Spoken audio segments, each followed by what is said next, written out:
नमस्कार, पक्ष विपक्ष देख रहे हैं आप और मैं हूं आपके साथ वक्ता दुबे। आज बात होगी राजस्थान की, जहां पर 25 नवंबर को विधानसभा चुनाव के लिए वोट डाले जाएंगे। चुनाव आयोग ने पहले 23 नवंबर को चुनाव कराने की घोषणा की थी और बाद में इसे बढ़ाकर 25 नवंबर कर दिया गया। अब सियासी दल 25 नवंबर के लक्ष्य को भेदने के लिए धुआंधार प्रचार अभियान चला रहे हैं।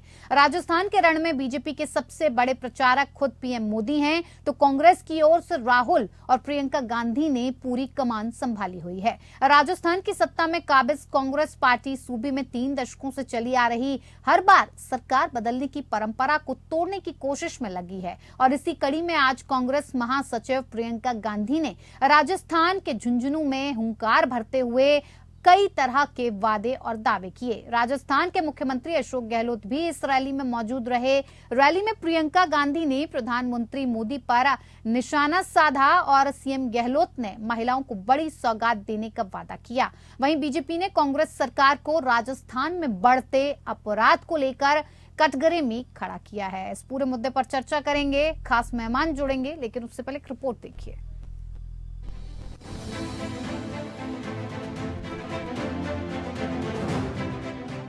राजस्थान के रण में बुधवार को कांग्रेस महासचिव प्रियंका गांधी वाड्रा ने सीएम अशोक गहलोत के साथ मोर्चा संभाला।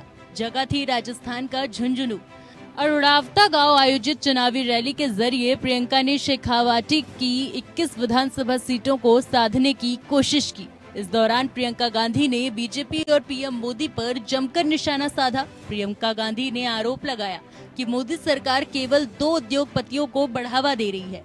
उन्हें देश की पूरी संपत्ति सौंपी जा रही है, जैसे कि हवाई अड्डे, बंदरगाह और बड़े बड़े पीएसयू दिए जा रहे हैं। ये कैसी सरकार है जो रोजगार के अवसर पैदा नहीं कर रही? उनके पास कोई विजन, रोड मैप नहीं है। जिस तरह से यहाँ आपका कॉलेज है, ये छात्राएं बैठी हुई हैं, आज आप पढ़ाई कर रही हैं। अगर एक ऐसा नेता इस प्रदेश को चला रहा है जो आपके भविष्य के बारे में सोचे नहीं, तो आप कितनी भी पढ़ाई कर लें, आपको जॉब नहीं मिलेगा। आप रोजगार ढूंढते हुए भटकते जाएंगे, रोजगार नहीं मिलेगा। अगर ऐसी सरकार है जो सोच नहीं रही है आगे के बारे में, भविष्य के बारे में, आप देखिए यहाँ पे बिट्स पिलानी है आपके क्षेत्र में। प्रियंका गांधी वाड्रा ने पीएम मोदी पर आरोपों की बौछार करते हुए कहा कि आज देश में बेरोजगारी सबसे ज्यादा है। मोदी जी आज देश में महिला आरक्षण के लिए बिल लाते हैं, लेकिन ये आरक्षण वे 10 सालों बाद लागू करेंगे।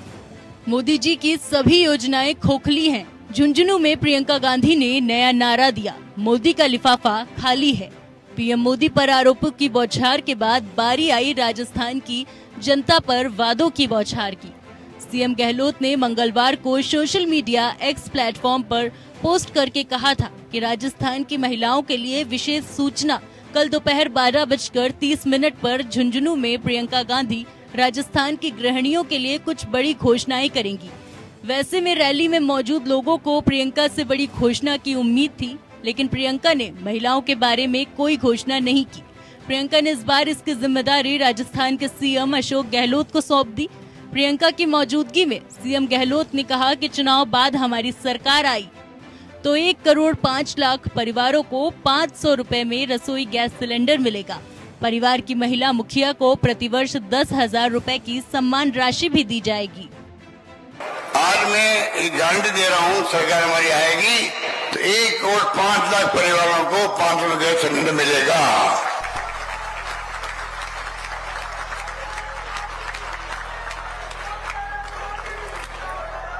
फैलाव करेंगे। और दूसरी गारंटी है महिलाओं को सम्मान के रूप में, परिवार की मुखिया महिला को सम्मान के रूप में प्रति वर्ष 2 किस्तों में वो हम तय करेंगे, 2 में 3 में 10,000 रुपए प्रति महिला मिलेगा, 10,000 रुपए मिलेगा। उधर झुंझुनू रैली से पहले बीजेपी सांसद और राजस्थान में विधानसभा चुनाव प्रत्याशी राजवर्धन राठौड़ ने प्रियंका पर तंज कसते हुए कहा कि प्रियंका राजस्थान में महिलाओं के खिलाफ अपराध पर क्यों नहीं बोलती। वहीं राजस्थान के भरतपुर के बयाना में ट्रैक्टर द्वारा एक युवक की हत्या को लेकर अशोक गहलोत सरकार पर कानून व्यवस्थाओं की खराब हालत के लिए निशाना साधते हुए भाजपा प्रवक्ता संबित पात्रा ने प्रियंका गांधी पर जमकर हमला बोला। संबित पात्रा ने मांग की कि प्रियंका गांधी रैली करने से पहले आज भरतपुर के उस गांव में जाएं, जहां ये हत्या हुई है, पीड़ित परिवार से मिले और इस विभत्स हत्या के दोषियों के साथ जिम्मेदार पुलिसकर्मियों एवं प्रशासनिक अधिकारियों के खिलाफ कार्यवाही करके दिखाएं और गहलोत की तरफ से क्षमा याचना करें। ये जो हृदय विदारक दृश्य है भरतपुर का, हत्या हो रही है, सरेआम हत्या हो रही है, उसकी रिकॉर्डिंग हमारे सामने है। ये लड़ाई कोई आज की नहीं है, अनेक वर्षों की दो परिवारों के बीच लड़ाई, पुलिस ने कंप्लेंट, उसके बावजूद हत्या। प्रियंका वाड्रा पहले उस गांव में जाए, पहले जाके उन पुलिस कर्मियों को, वहां के डीएम, वहां के एसपी और वहां के प्रशासन को सस्पेंड करके वो हिम्मत दिखाए कि वो केवल भाषण और स्लोगनिंग के लिए नहीं है, वो खड़ी हो सकती है। दरअसल राजस्थान की सत्ता में काबिज कांग्रेस पार्टी सूबे में 3 दशकों से चली आ रही परंपरा को तोड़ने की कोशिश में जुटी हुई है और फिर से एक बार सत्ता में आने के लिए हर प्रयास कर रही है। इसी कड़ी में पार्टी का केंद्रीय नेतृत्व भी राजस्थान में विशाल जनसभा कर रहा है। वहीं बीजेपी की कोशिश सत्ता की डोर फिर से अपने हाथ में लेने की है और इसी कड़ी में प्रधानमंत्री नरेंद्र मोदी समेत पार्टी का केंद्रीय नेतृत्व ताबड़तोड़ सभाएं कर रहा है। मुफ्त के वादों की बौछार की जा रही है, वहीं आरोप प्रत्यारोप का दौर भी चल रहा है। अब देखना ये होगा कि मुफ्त के वादों की बौछार में भीगी जनता किसे अपना कीमती वोट देती है। Bureau report, APN।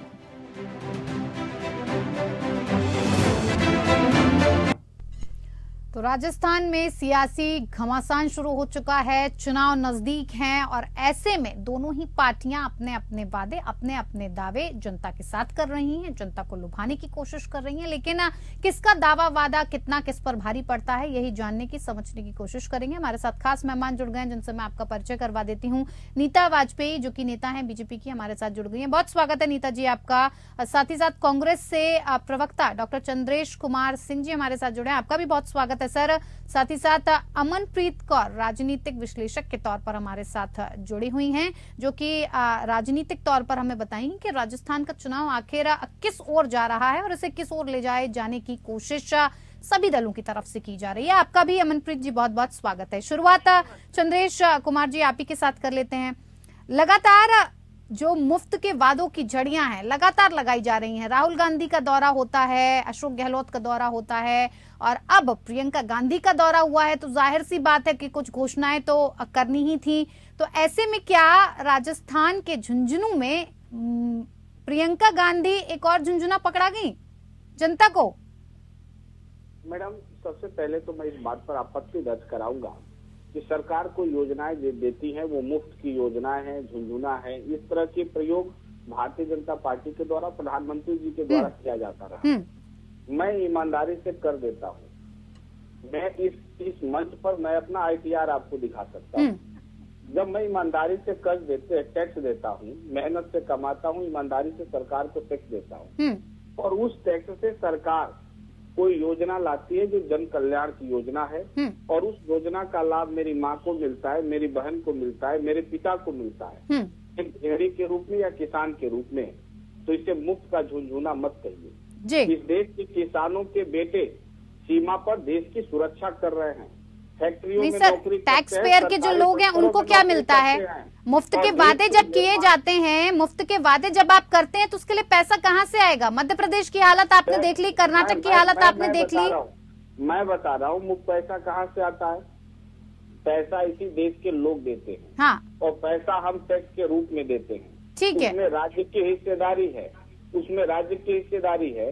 केंद्र सरकार सभी राज्यों का उनका हक कभी लौटा दे, हिस्सा लौटा दे, तो सभी राज्यों में 80% समस्याएं खत्म हो जाएगी। तो डकार के पैसा राज्यों का हिस्सा जीएसटी का बैठे हुए हैं। आप ये मत आरोप लगाइए मैडम कि झुंझुना है, जितना सरकार हमारे पिता सर इसी तरीके के वादे दावे किए जाते हैं, कितने गिनाऊं और कितने पूरे किए गए? मत कहिए ये बात, ये शब्द मत प्रयोग करिए। मैं कह रहा हूँ मैं ईमानदारी से कर देता हूँ भारत सरकार को। तो मेरे बाप को कोई योजना का लाभ मिलता है, मेरी माँ को किसी योजना का लाभ मिलता है। मिलता होता तो मैं कहती नहीं ना सर, मिलता होता तो कहने की जरूरत नहीं पड़ती। मध्य प्रदेश की बात हो, कर्नाटक की बात हो, खजाना खाली नहीं हो जाता सर। राजस्थान सरकार इस देश की पहली सरकार है जिसने 1000 रुपया में एक पैकेज वहाँ के लोगों को दिया, 500 रुपये में गैस सिलेंडर देने का काम किया। इस देश की पहली सरकार राजस्थान सरकार है। और यदि राजस्थान सरकार प्रत्येक परिवार की महिला जो गार्जियन है उसको साल में 10,000 रुपया एक सुविधा के रूप में देने का कार्य कर रही है, तो मैं कांग्रेस का प्रवक्ता होने के बाद भी कहूंगा कि कोई सरकार एहसान नहीं कर रही, उसको नहीं सर, मैं यही तो कह रही हूँ कि जो वादे दावे आपने किए उसके लिए आपकी क्या योजना है? मैडम मैं कह रहा हूँ, मैं राजस्थान में 500 रुपया में गैस सिलेंडर दे सकता हूँ, उत्तर प्रदेश में सरकार क्यों नहीं दे सकती? नहीं, वो उत्तर प्रदेश की छोड़िए, उत्तर प्रदेश की बात नहीं हो रही है, यहाँ राजस्थान की बात हो रही है। विधानसभा चुनाव राजस्थान में, जब उत्तर प्रदेश में होंगे तो हम उस पर भी मुद्दा उठाकर बातचीत करेंगे। 500 रुपए में आप सिलेंडर देंगे, कैसे देंगे सर? वही तो मैं आपसे पूछना चाहती हूँ। सरकार की कोई अपनी इनकम तो है नहीं, टैक्स पेयर की जो इनकम आती है, जगह जगह से जो इनकम आती है, उसी के भरोसे तो आप ये सारी योजनाओं को लेकर आप वादे कर रहे हैं। कितना है? हम टैक्स क्यों देते हैं? क्या हम टैक्स देते हैं मोदी जी को सूद बदलने के लिए? तो क्या सबको वो योजनाएं मिल पाती हैं? चंद्रेश जी, 10,000 करोड़ के उड़न खटोले में घूमने के लिए हम टैक्स नहीं देते।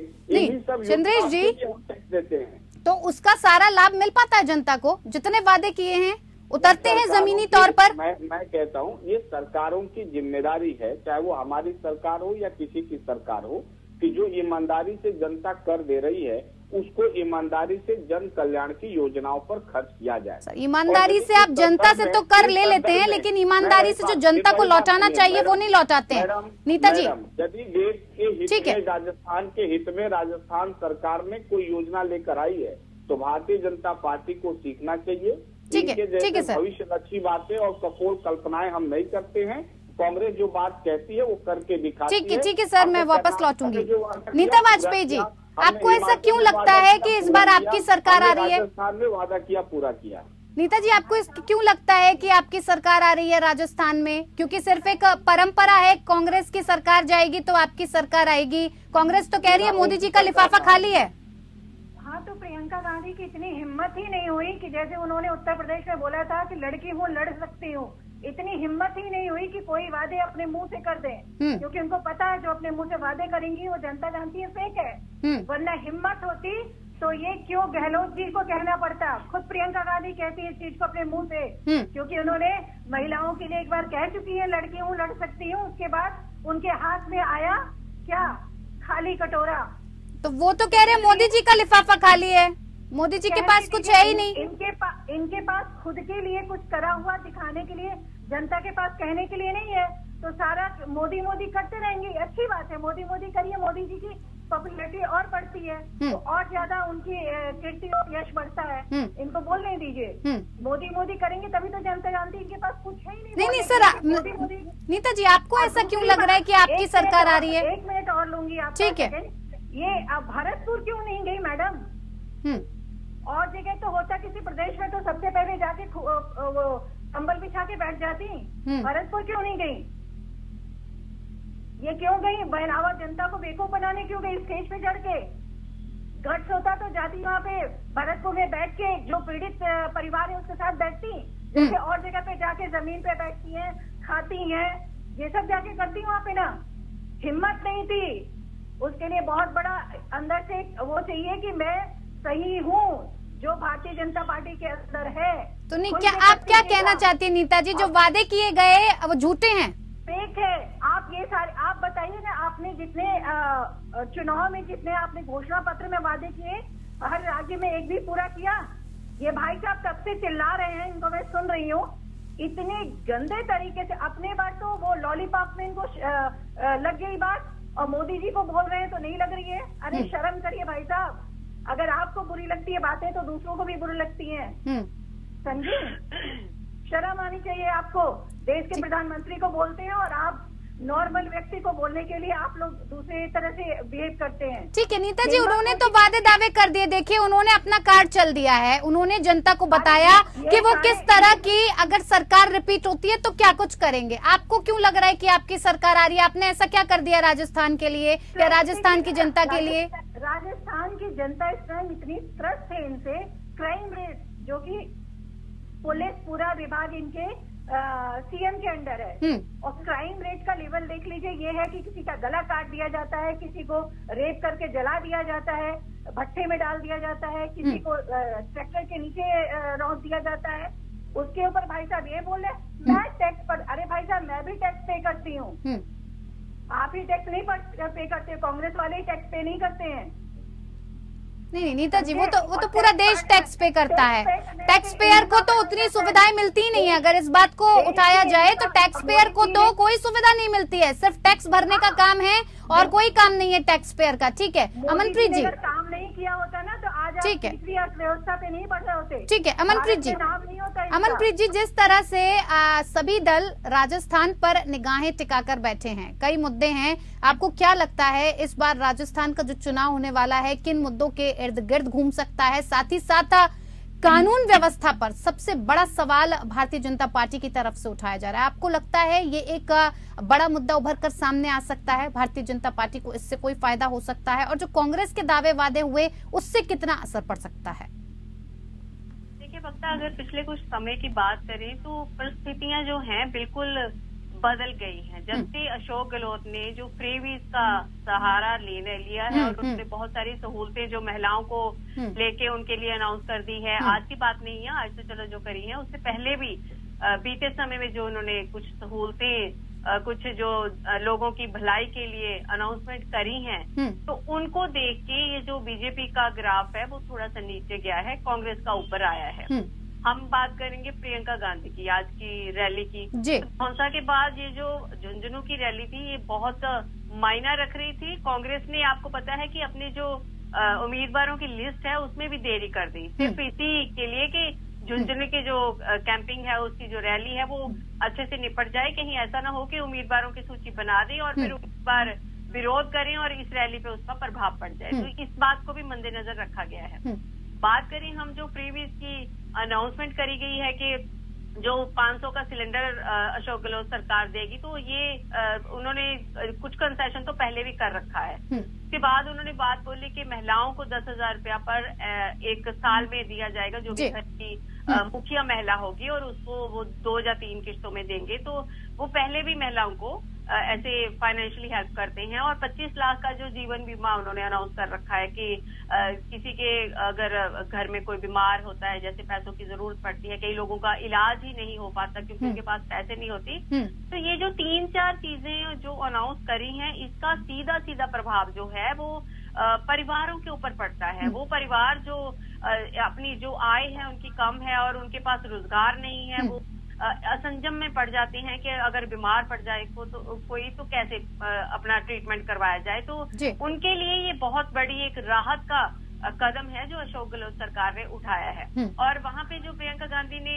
अनाउंसमेंट करी हैं, उसके बाद उन्होंने लोगों को इमोशनली टच भी करने की कोशिश करी है। उन्होंने बोला कि मैं शहीद की बेटी हूँ, मैं शहीद की पोती हूँ, और उन्होंने बोला कि आप बोलते तो हो कि प्रधानमंत्री आए, हम उनको वोट देंगे, क्या वो पीएम की चेयर छोड़ के यहाँ पे सीएम की चेयर संभालेंगे? तो बात बिल्कुल दुरुस्त है। कैंपिंग करने का मतलब ये होता है कि लोगों को आप कहाँ तक अपने साथ जोड़ सकते हो। बिल्कुल, अभी तक फिलहाल राजस्थान में किसी भी तरह का चेहरा सामने नहीं आ पाया, न कांग्रेस साफ करने पर अभी विचार कर रही है चेहरा, और ना ही भारतीय जनता पार्टी ने इस पर कोई विचार किया है। कांग्रेस में बात करना चाहूंगी चंद्रेश जी, क्यों अभी तक इसको लेकर इतना लेट लतीफी की जा रही है? क्यों कांग्रेस की तरफ से चेहरा नहीं बताया जा रहा है जनता को, जबकि अशोक गहलोत खुद कह रहे हैं कि मैं ही एक चेहरा हूँ? निसंदेह जो है अशोक गहलोत जी राजस्थान के मुख्यमंत्री हैं, उनके नेतृत्व में वहाँ चुनाव लड़ा जा रहा है और जनता का अपार समर्थन वहाँ कांग्रेस पार्टी को मिलने जा रही है। दूसरी बार वहाँ लगातार कांग्रेस सरकार बनाने जा रही है। तो ऐसे मामले में चेहरे पर तो कांग्रेस के खेमे को लेकर कोई बहस ही नहीं होना चाहिए। हमारे पास तो निर्वाचित मुख्यमंत्री वहाँ पर है, तो भारतीय जनता पार्टी बताए कि उनके पास कौन सा चेहरा है। हमने तो अभी हाल ही में सुना है कि इनकी राजमाता सिंधिया जी जो है वो नागपुर भाग के जा रही हैं। लगातार इनके आंतरिक कलह मचा हुआ है भाजपा के खेमे में, वहाँ बवंडर मचा है। कब भूकंप आ जाए पता ही नहीं चलेगा। कभी भी भारतीय जनता पार्टी का जो ये कागज का बना हुआ महल है राजस्थान में धराशायी हो सकता है। अरे राजस्थान में मैडम 50% सीटों पर भारतीय जनता पार्टी के प्रत्याशियों का जमानत जब्त होने जा रहा है। ठीक है, ठीक है। राजस्थान में 2/3 बहुमत के प्रचंड बहुमत से कांग्रेस पार्टी वहाँ सरकार बनाने जा रही है। आपकी तरफ से अभी भी यही फॉर्मूला है कि प्रधानमंत्री के नेतृत्व पर 2 सेकेंड और लूंगा। अभी भारतीय जनता पार्टी की नेता कह रही थी कि चंद्रेश जी को शर्म आना चाहिए। जो राष्ट्र के लिए कार्य कर रहा है, जो महिलाओं के लिए, बच्चों के लिए, लड़कियों के लिए योजनाएं ला रहा है, उसको शर्म आनी चाहिए। और जो देश का पैसा लूट कर खा रहा है, अदानी अंबानी के ऊपर देश की संपत्ति लुटा रहा है, उसको गर्व होना चाहिए। ये कह रही है कि प्रियंका गांधी जी यहाँ नहीं गई, वहाँ नहीं गई। अरे आपके प्रधानमंत्री नरेंद्र मोदी जी जब मणिपुर में महिलाओं को, लड़कियों को नंगा घुमाया जा रहा था। ठीक है चंद्रेश जी, यहाँ मणिपुर मुद्दे की बात नहीं हो रही और इतने सेंसिटिव मुद्दे को आप बिल्कुल नहीं उठाएंगे। चंद्रेश जी मैं आपसे आग्रह करूंगी कि मणिपुर मुद्दे को आप यहाँ डिस्कस नहीं करेंगे। इतने सेंसिटिव मुद्दे को आप नहीं उठाएंगे चंद्रेश जी। आपने कहा, आपने मणिपुर प्रधानमंत्री ने क्यों नहीं गए? मणिपुर देश। ठीक है, ठीक है नीता जी। राजस्थान की जनता मणिपुर का भी चंद्रेश जी वक्त की कमी है मेरे पास, मैं ज्यादा वक्त नहीं दे पाऊंगी। नीता जी वसुंधरा राजे को लेकर लगातार इस बात को कहा जा रहा है कि वसुंधरा राजे काफी नाराज चल रही हैं, लेकिन दूसरी लिस्ट में हमने देखा कि किस तरह से वसुंधरा राजे को उनकी जो गुस्सा था उसे कम करने की कोशिश की गई है, उम्मीदवारों को उतारा गया है। क्या लगता है वसुंधरा राजे जैसे नेता को आप अगर नाराज कर देंगे तो उससे आपकी जो पकड़ है राजस्थान में वो ढीली नहीं होती दिख रही है? 10 सेकंड में जवाब दीजिएगा, वक्त की कमी है। मैं वक्त की कमी को सिर्फ भाई साहब से कहूंगी कि भाई साहब पायलट और गहलोत जी की लड़ाई आपको नहीं याद आ रही है क्या? पायलट और गहलोत जी को याद कर लीजिए, तब दूसरे के ऊपर टॉन्ट करिएगा, समझे? नहीं नीता जी वक्त की कमी है मेरे पास। आपके द्वारा फैलाया गया प्रोपेगेंडा है, जिसके घर मैडम शीशे के बने होते हैं, दूसरों के घरों में। नीता जी मुझे लगता है फिर आपके पास कोई तर्क नहीं है, आप देना नहीं चाहती। अमनप्रीत जी 10 सेकंड में अपनी बात को खत्म कीजिए। कांग्रेस ने बहुत अच्छा दाव खेला है वक्ता। आप ये देखिए कि कर्नाटका की और हिमाचल की जीत के बाद ये जो प्रियंका गांधी का छवि है उसको उभार के लाने के लिए अभी जो कमान है मध्य प्रदेश में या राजस्थान में वो भी प्रियंका गांधी को ही सौंपी गई है। और क्योंकि प्रधानमंत्री जो इंदिरा गांधी थी उनकी छवि नजर आती है लोगों को प्रियंका गांधी में, तो लोग इनके साथ इमोशनली अटैच भी होते हैं। और ऐसा लगता है कि जैसे हिमाचल और कर्नाटका में कांग्रेस अपनी सरकार बनाने में कामयाब हुई है, लोग प्रियंका गांधी के साथ जुड़ाव महसूस कर रहे थे, तो वैसा ही दाव अभी राजस्थान और मध्य प्रदेश में भी खेलने की कोशिश कर रहे हैं। ठीक है अभी देखने वाली बात होगी, कुछ ही वक्त बचा है मनप्रीत जी कि क्या कुछ होता है और जनता डिसाइड करेगी। रिपोर्ट कार्ड सबके सामने है कि कांग्रेस पार्टी ने क्या किया और आने वाली सत्ता की अगर बात की जाए, क्योंकि जिस तरह का जो परिपाटी रही है वो उसकी बात अगर की जाए तो राजस्थान में फिलहाल अगर आने वाले वक्त में देखा जाए तो शायद भारतीय जनता पार्टी की सरकार बन सकती है, तो उसके दावे वादे कितने काम आएंगे ये देखने वाली बात होगी। फिलहाल हमारे साथ जुड़ने के लिए बहुत बहुत धन्यवाद सभी मेहमानों का। पक्ष पे मेरे साथ इतना ही, नमस्कार।